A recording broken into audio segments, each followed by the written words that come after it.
If you're over 60, I want to share something with you.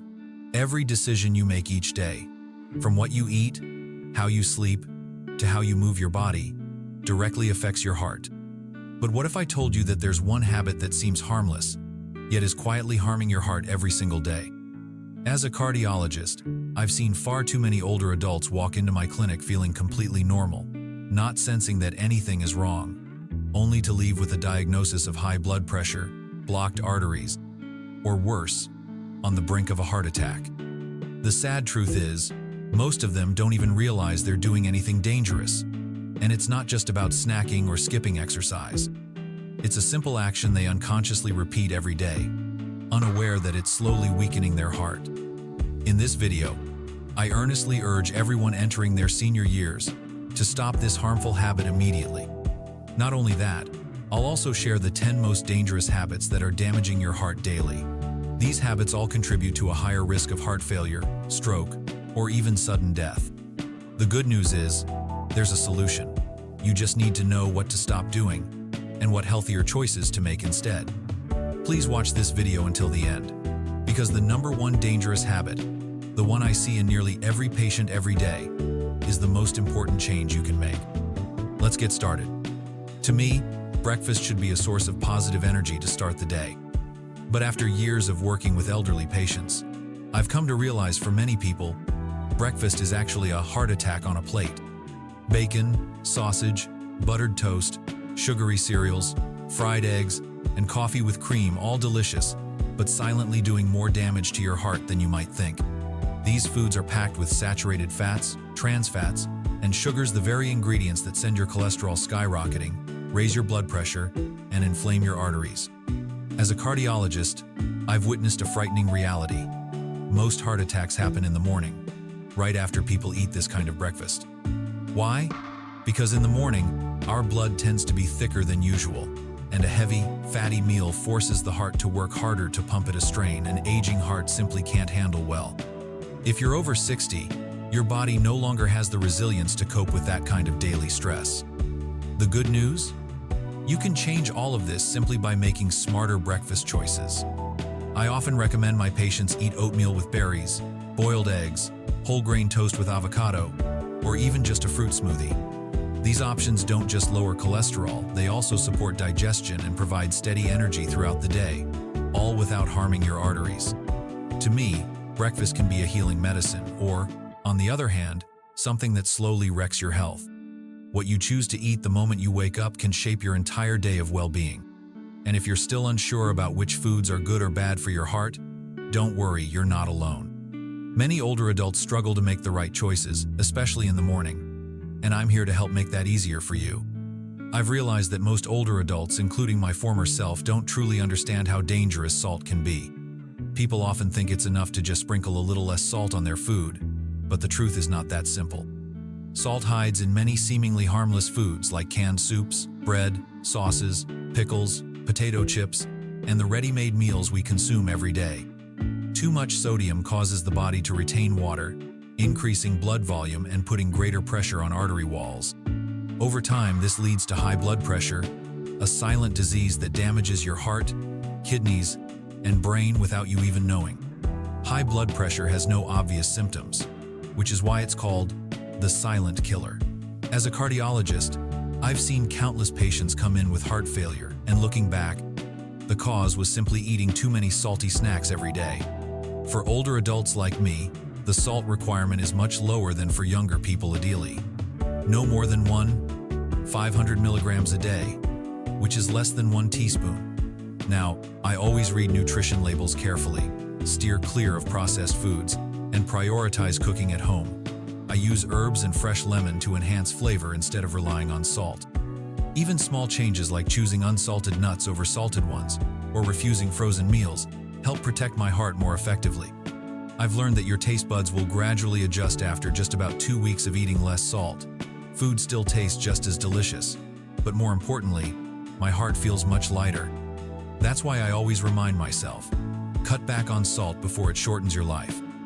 I used to hear many people say that a glass of wine a day is good for the heart. But after turning 60, I realized that advice no longer applies to me. Worse, it could even be harmful. My body reacts to alcohol very differently than it used to.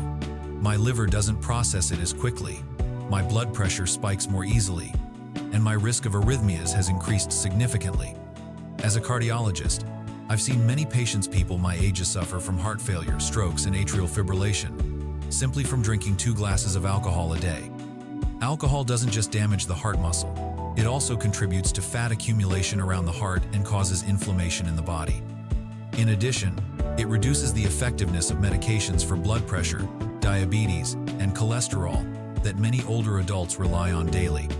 I understand that many people turn to alcohol to relax or to fall asleep more easily. But in reality, alcohol disrupts sleep and causes blood pressure to rise during the night. Even when I only drank a little each day, over time, those negative effects gradually accumulated and led to serious consequences. And if you already have heart disease, alcohol becomes even more dangerous.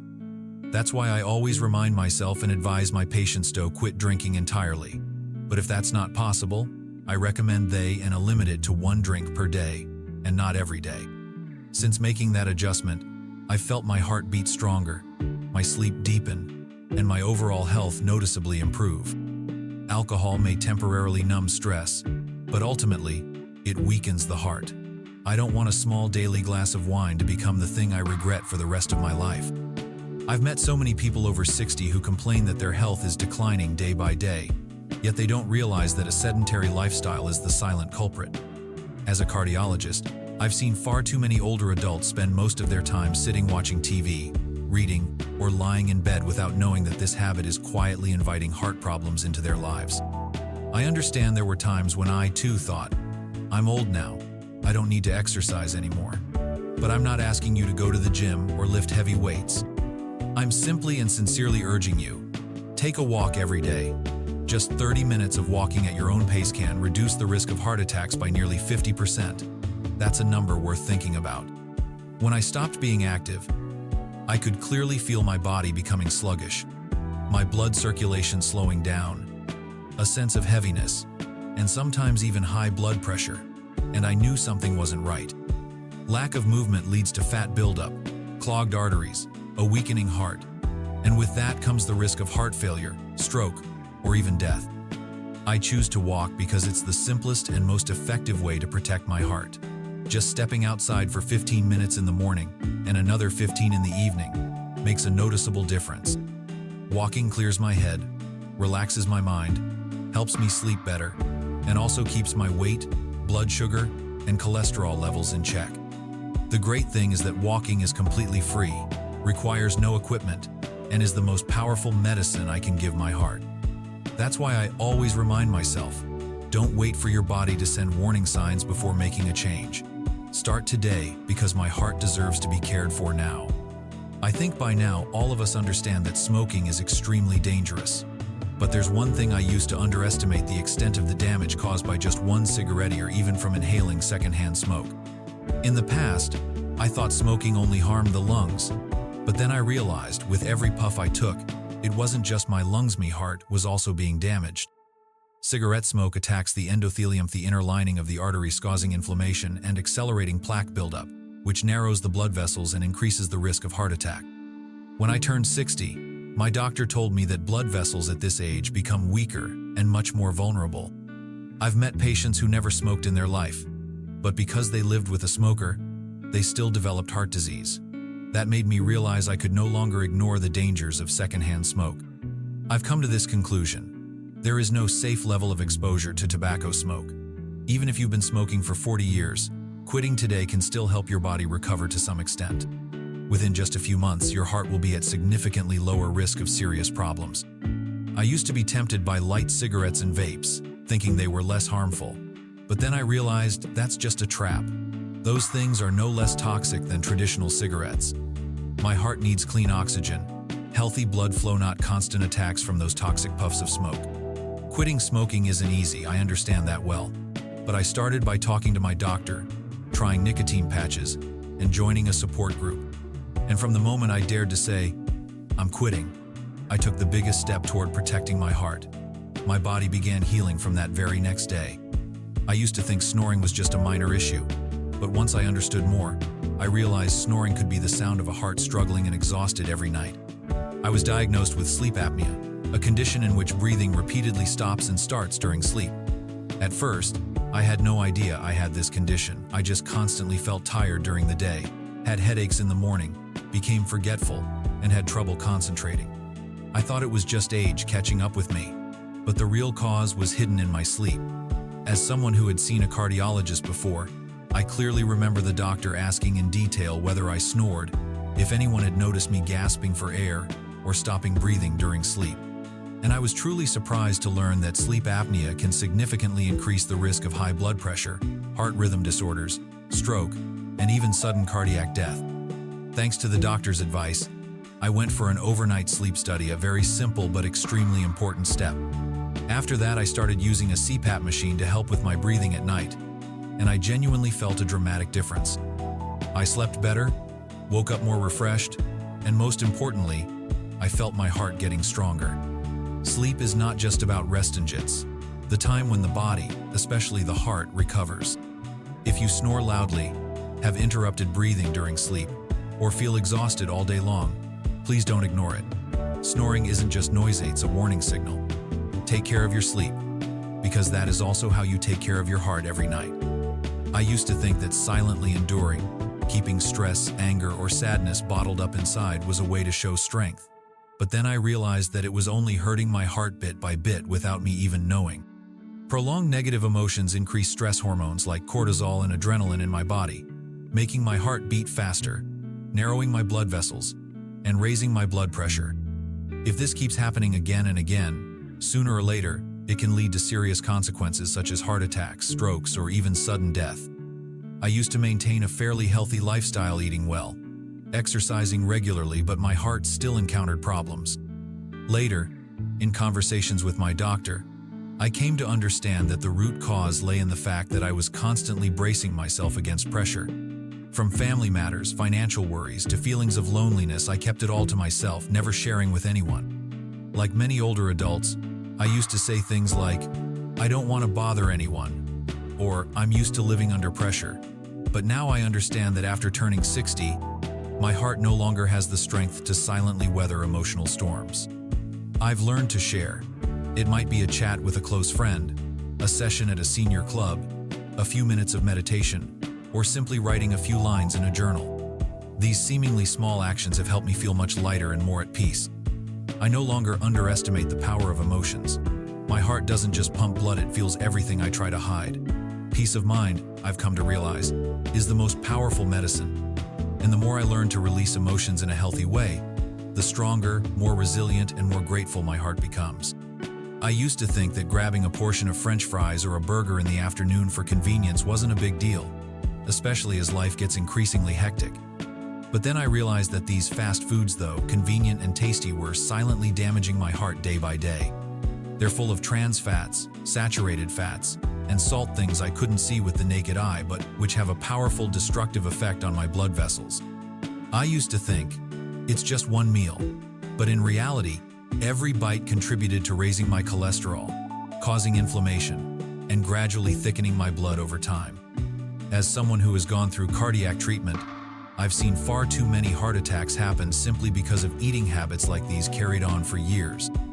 When the arteries become blocked, stiff, and narrowed, blood can no longer flow smoothly, and my heart has to work overtime until it no longer has the strength to continue. It wasn't until I turned 60 that I truly felt the changes in my body. My metabolism was no longer as efficient, and my heart had clearly grown weaker. Those fast foods offered almost no nutritional value, but caused maximum harm. I had to force myself to change. Now, I choose grilled, boiled, or steamed dishes. Add more fruits, nuts, and homemade soups. Even when I have to eat fried food, I opt for an air fryer, a small change that makes a big difference. I've learned that what I eat becomes the blood in my body. If I constantly feed myself greasy, oily food, my blood thickens, and that means my heart is being threatened every single day. I can't build a healthy heart if I keep indulging in nutritionally poor meals. So I've learned to say goodbye to the temptation of deep-fried treats so my heart can truly recover and grow stronger each day. I used to think that using my phone or watching TV before bed was just a normal habit, maybe even a way to relax after a long day. But over time, I realized that the blue light from these devices was silently harming my heart more than I had imagined. That blue light disrupts melatonin, the hormone essential for regulating sleep, making it harder for me to get deep, quality rest. Poor sleep doesn't just leave me tired the next day, it can also lead to elevated nighttime blood pressure, insulin resistance, and place significant stress on the heart. Many older adults like me have the habit of scrolling on their phones before bed or leaving the TV on for background noise. But I've come to understand that this disrupts the body's natural circadian rhythm and robs sleep of its peacefulness. As a cardiologist, I've witnessed many patients suffer severe consequences from poor sleep: heart attacks, strokes, and arrhythmias like atrial fibrillation. It's not just the light that causes harm. Mental stimulation from news, social media, or movies also increases stress hormones, causing my heart to beat faster and keeping my brain alert when it should be resting. Over time, I realized this was the reason my heart wasn't recovering properly at night. So now, I make it a point to turn off all screens at least an hour before bed. Instead, I read a book, listen to calming music, or do some light stretching. These small changes help me sleep better, and my heart is truly grateful for that. I always remind myself that nighttime is when the heart heals, and I don't want to steal away that precious time. Sleeping well is one of the best ways to keep my heart healthier every day. One of the most dangerous habits I see in older adults, and also one of the most common, is the decision to stop taking blood pressure medication once they feel better. I understand that feeling, but high blood pressure is a silent killer. It gives you no symptoms until it has already begun damaging your heart, brain, and kidneys. I've seen many patients suffer dangerous spikes in blood pressure just from skipping their medication for a few days, leading to heart attacks or strokes. Some believe they no longer need the medication, only to collapse and end up in the emergency room. To me, blood pressure medication is not a suggestion, it is your lifeline. If you experience side effects, never stop your medication on your own. Talk to your doctor to adjust the dosage to what works best for you. I always advise people to monitor their blood pressure at home regularly, keep a log, and most importantly, take their medication at the same time every day. You can use phone reminders or a pill organizer to help make this a habit. Consistency is the key to protecting your health. High blood pressure thickens the heart muscle, narrows arteries, and can lead to heart failure, but it is entirely manageable if you are committed to treatment. Don't gamble with your life. Just one pill a day can protect you from years of suffering. I want you to take control starting today, so your heart can continue to beat strong tomorrow. Your heart has been silently working for you every second of your life without asking for anything in return, but after age 60, it needs your help more than ever. Every habit you build, every meal you choose, every step you take adds up to impact your cardiovascular health. As a cardiologist, I've met many patients who ignored the early warning signs until it was too late. But you have the chance to change that. Start by removing one dangerous habit from your life today, and gradually work on the others. Your heart doesn't need perfection, it needs your consistency, care, and attention. If you feel overwhelmed, remember, you don't have to do this alone. You can use tools like the Senior Health Tracker app, a helpful companion, designed specifically for older adults to monitor daily habits, track meals, and receive gentle reminders. Your future self will thank you. Your family will thank you. And most importantly, your heart will thank you. Because it's never too late to start healing. Stay safe, stay strong, and take care of your heart every single day.